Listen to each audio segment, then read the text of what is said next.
रामकृष्ण हरी मंडळी, अगदी मऊ लुसलुशीत या ठिकाणी पुरणपोळी तयार केलेली आहे.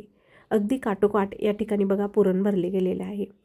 टम्म फुगलेली पुरणपोळी कशी तयार करायची, या पुरणपोळीसाठी लागणारी कणिक कशी भिजवायची याची सविस्तर माहिती मी या व्हिडिओमध्ये दिलेली आहे.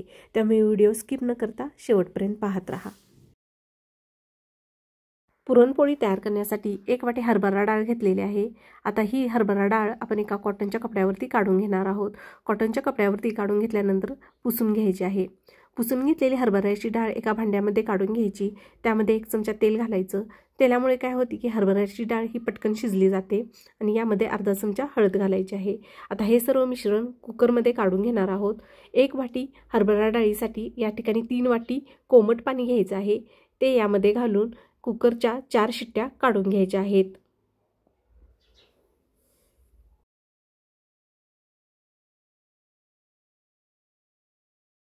आता या ठिकाणी ना पोळी तयार करण्यासाठी 3 वाटी गव्हाचे पीठ घेतलेले आहे. चवीनुसार मीठ घालायचं.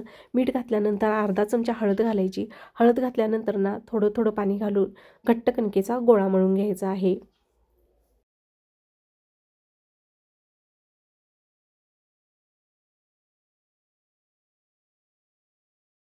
अशा पद्धतीने इतपत घट्ट कणिक आपल्याला मळून घ्यायची आहे. आता ही कणिक भिजवण्याची माझी एक वेगळी पद्धत आहे.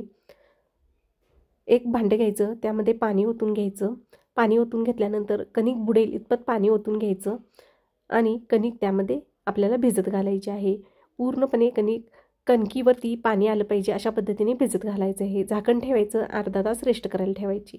कणिक भिजते तोपर्यंत या ठिकाणी पुरणही तयार करून घेऊया. या ठिकाणी पुरणासाठीची जी डाळ शिजवून घेतलेली आहे ती मस्तपैकी शिजली गेलेली आहे.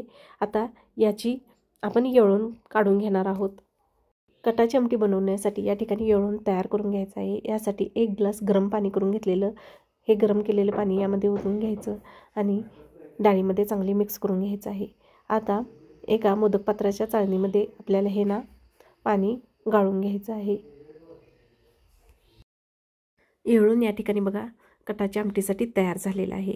आता ही शिजलेली डाळ आहे ना, यातील 1 चमचा डाळ आपण बाजूला काढून घेणार आहोत, जेणेकरून ही डाळ आपण कटाच्या आमटीसाठी वापरणार आहोत. आता पुरण आपण परत शिजवून घेणार आहोत. आता गॅस चालू करायचा आहे. यामध्ये 1 वाटी मी डाळ शिजत घातलेली तेवढ्याच प्रमाणात गूळ घालत आहे. तुम्ही गुळाचे प्रमाण या ठिकाणी तुमच्या आवडीनुसार कमी जास्त करू शकता, पण मला अगदी गोडसर पोळी हवी आहे त्यासाठी मी 1 वाटी गूळ घालत आहे. आता गूळ या डाळीमध्ये चांगला शिजवून घ्यायचा आहे.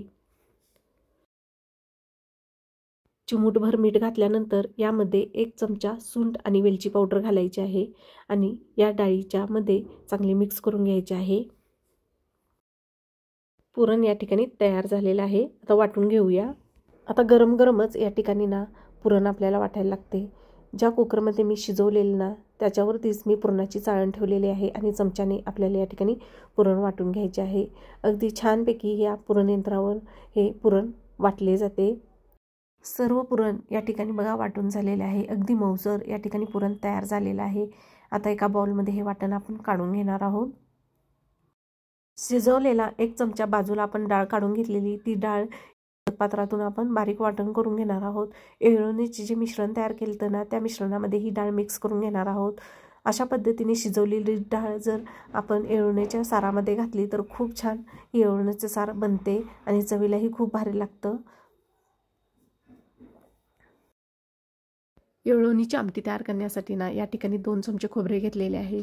1 लसणीचा गड्डा सोलून घेतलेला आहे. तसेच अर्धा चमचा जिरे, अर्धा इंच अद्रक, हे सर्व मसाले तव्यावरती आपण भाजून घेणार आहोत. मसाले थंड झाल्यानंतर यामध्ये कढीपत्त्याचे पाने घालायचे आणि बारीक वाटण करून घ्यायचं आहे. आता गॅसवरती पातेल ठेवलेले आहे. त्यामध्ये 1 चमचा तेल घालायचं, अर्धा चमचा जिरे, मोहरी घालायची, तसेच कढीपत्त्याची काही पाने घालायची. पाने घातल्यानंतर यामध्ये 1 चमचा कांदा लसणाची चटणी घालायची आहे. चटणी घातल्यानंतर यामध्ये जे आपण वाटण तयार करून घेतलेले आहे ते घालायचे आहे आणि तेल सुटेपर्यंत हे वाटण आपल्याला चांगले परतून घ्यायचे आहे. आता या ठिकाणी ना जी येळवणीची आमटी किंवा कटाची आमटी तयार करणार आहोत ती अगदी सौम्य स्वरूपात तयार करणार आहोत, कारण ही आमटी जास्त करून आपण वाटीने पितो अगदी सुपाप्रमाणे ज्या पद्धतीने सूप आपण तयार करतो त्या पद्धतीने ही डाळीची आमटी तयार होते आणि अगदी सपकच या ठिकाणी येळवणीची आमटी खायला खूप छान लागते. त्यामुळे मी या ठिकाणी चटणीचे प्रमाण अगदी कमी प्रमाणात घालत आहे. आणि मसालाही म्हणाल तर तुम्ही अगदी मी मोजकेच मसाल्याचे पदार्थ या ठिकाणी वापरलेले आहेत, जेणेकरून ही आमटी आपल्याला पिताही यावी आणि पोळीबरोबर खाताही यावी या अंदाजाने मी या ठिकाणी मसाले वापरत आहे. आता चांगलं तेल सुटेपर्यंत मसाले परतून घेतल्यानंतर आपल्याला आपण जी येळून तयार करून घेतलेलं आहे ते यामध्ये घालायचं आहे आणि चवीनुसार मीठ घालून थोडीशी कोथिंबीर घालून मंद आचेवर ही येळवणीची आमटी 5 ते 10 मिनटं चांगली उकळी काढून घ्यायची आहे.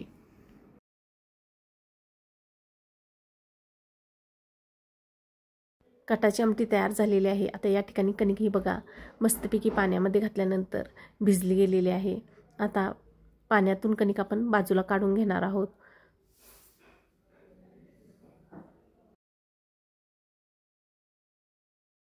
परातीमध्ये ही कणिक काढून घेणार आहोत. अगदी मऊसर या ठिकाणी बघा कणिक भिजली गेलेली आहे. आता ही किवचून घ्यायची आहे, मर्दून घेऊया आणि याला जास्त फारसा मर्दायलाही वेळ लागत नाही आहे. अशा पद्धतीने हातानेच आपण मर्दून घेणार आहोत. बघा अगदी सॉफ्ट या ठिकाणी कणिक भिजली गेलेली आहे. अशा पद्धतीने जर कणिक आपण भिजवली ना अगदी मऊसर या ठिकाणी आपल्या पुरणपोळ्या बनवून तयार होतात. माझ्या आजीच्या पद्धतीने ही आजची रेसिपी मी तुमच्याबरोबर शेअर केलेली आहे. कणिक या ठिकाणी बघा तयार झालेली आहे. मी अजिबात एक्स्ट्राचं पाणी काही वापरलेलं नाही आहे. पाण्यातून काढल्यानंतर कणिक 1 ते 2 मिनटं चांगली मर्दून घेतल्यानंतर या ठिकाणी 1 चमचा तेलाचा हात लावून घ्यायचा आहे. आता मी पटकन पोळ्या तयार करणार आहे, यासाठी या ठिकाणी कणकेला मी तेलाचा हात लावणार आहे. तेलाचा हात त्यावेळीच लावायचा ज्यावेळी आपण पोळ्या तयार करणार आहोत. जर सुरुवातीला आपण तेलामध्ये जर कणिक मळली तर काय होतं की पोळी पोपडण्याची शक्यता जास्त असते, पोळी फुटण्याची शक्यता जास्त असते. त्यामुळे मी ना ज्यावेळी पोळ्या तयार करते त्यावेळीच तेलाचा हात कणकेला लावते, जेणेकरून ही कणिक चांगली भिजली जाते. आता ही कणिक आता आपली पुरणपोळीसाठी तयार झालेली आहे. आता छोटे छोटे गोळे घेऊन आपण उंडे तयार करून घेणार आहोत. एक छोटासा मी कणकेचा गोळा घेतलेला आहे. हा गोळा आपल्याला पारी ज्या पद्धतीने आपण तयार करतो त्या पद्धतीने पारी तयार करून घ्यायची आहे. कडेने आपल्याला पातळ ठेवायचे आहे आणि मध्ये जाडसर या ठिकाणी पारी तयार करून घ्यायची आहे. यामध्ये आता आपण पुरण भरून घेणार आहोत.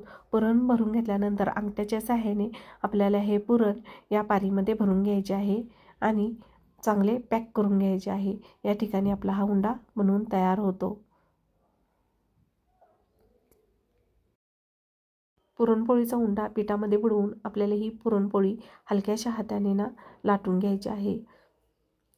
या ठिकाणी ना पोळी जर पळपोटाला चिटकत असेल तर गव्हाच्या पिठाचा तुम्ही वापर करू शकता, जेणेकरून ही पोळी पळपोटाला चिटकणार नाही आहे. अगदी जाडसरही नाही किंवा अगदी पातळही नाही आहे, मध्यम आकारामध्ये या ठिकाणी पोळी आपल्याला लाटून घ्यायची आहे. बघा पोळी अजिबातही आपली या ठिकाणी फुटत नाही किंवा तुम्हाला चिरलेली दिसत नाही आहे. एकसारखी या ठिकाणी पोळी बनवून तयार होते. अशा पद्धतीने तुम्ही तेलाच्याही पोळ्या लाटून घेऊ शकता. तेलाच्याही पोळ्या अगदी मऊ लुसलुशीत या ठिकाणी तयार होतात. पोळी या ठिकाणी आता आपली बनवून तयार झालेली आहे. आता ही तव्यावरती आपण भाजून घेणार आहोत. टम्म अशी ही पुरणपोळी बघा फुगली गेलेली आहे. आता वरून आपण तूप लावून घेणार आहोत. तुपामुळे ही पोळी अगदी छानपैकी खायला लागते. तुम्ही तेल तूप काहीही लावू शकता. अगदी मऊ लुसलुशीत या ठिकाणी पोळी तयार होते.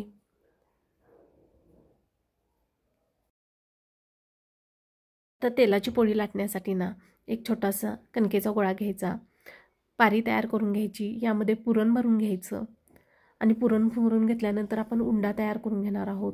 तयार झालेला उंडा आपण ना पिठात ज्या पद्धतीने आपण पिठाची पोळी लाटताना करतो त्या पद्धतीने तेलामध्ये हा उंडा आपण बुडवून घेणार आहोत.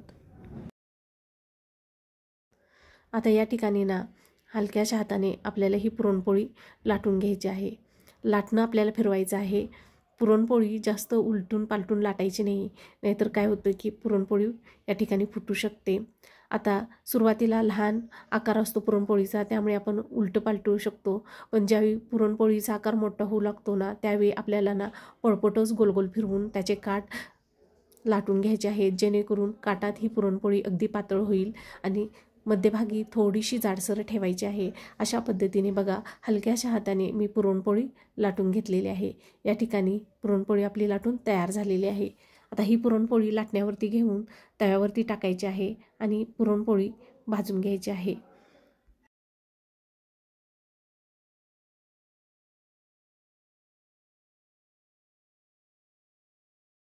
तेलाची ही पुरणपोळी अगदी टम्म फुगली जाते आणि अगदी मऊ लुसलुशीत या ठिकाणी ह्या पुरणपोळ्या बनवून तयार होतात.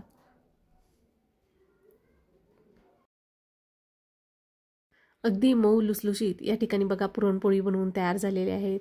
अगदी काटोकाट पुरण या ठिकाणी भरले गेलेले आहे.